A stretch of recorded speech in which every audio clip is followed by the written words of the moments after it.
రాముడి కథలు ఇంటింటా చెప్పుకుంటూ ఉన్నారు. ఎలా సాధ్యం ఇది? ఎలా?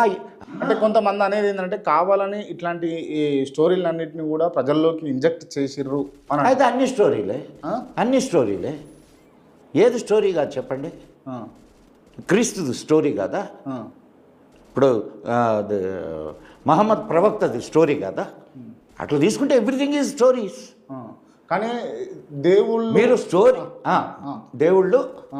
దేవుళ్ళు ఎవరు లేరు, మా దేవుడే దేవుడు అని యేసుక్రీస్తు పాస్టర్లందరూ కూడా కొనియాడి చెప్తా ఉంటారు. దీన్ని ఏమంటారు మీరు?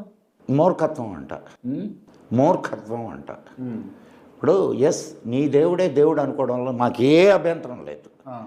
కానీ ఇతరుల నమ్మకాన్ని నువ్వు ప్రశ్నించడం తప్పు కదా. ఇతరుల నమ్మకాన్ని నువ్వు ప్రశ్నించడానికి వచ్చినప్పుడు ఖచ్చితంగా నీ నమ్మకాన్ని కూడా ప్రశ్నిస్తారు. కానీ ఇవాళ